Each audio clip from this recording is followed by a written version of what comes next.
Good morning, guys. You're just in time for my morning roundup. And on deck today are three stories, and they're kind of related. And you're going to want to hang around for the last story, and it's probably the top story that you're going to hear about today. Number one, let's talk about that government shutdown.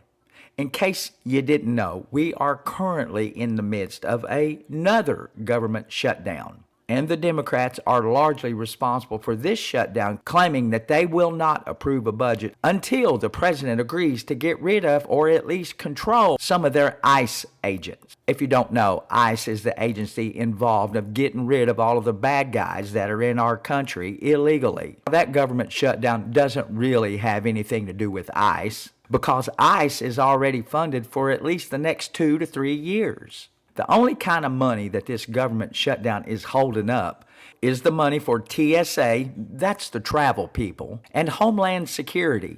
If you don't remember, Homeland Security was that new government agency designed to get rid of all of the terrorists in our country right after the World Trade Towers got knocked down by those airplanes.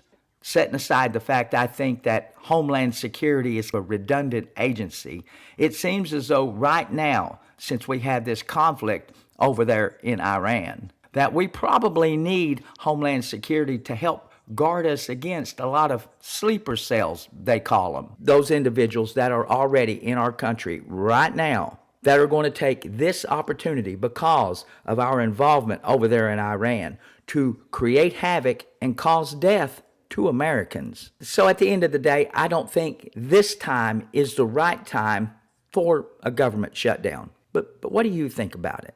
The second story that you're probably going to hear about today comes from Austin, Texas. Apparently, there was an individual, maybe one of those sleeper cells. This individual decided to suit up, arm up, and go inside of a bar right there in Austin. And he was packing some serious heat. His mission, it seems, was to cause death to Americans. And he did.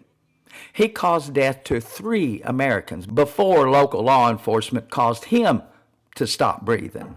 And the funny part about it, he strolled his big ass in that bar wearing a sweatshirt that said, "Property of Allah."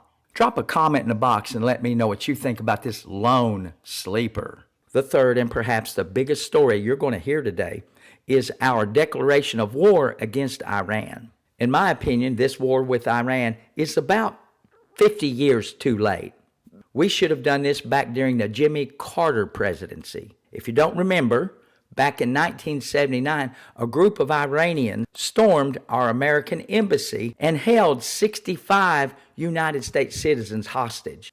And they didn't release them until January 20th of 1981, when President Ronald Reagan took office. So Jimmy Carter should have, if he had had the backbone and the stones, went in there and cleaned house whenever those people took our citizens hostage. But he didn't.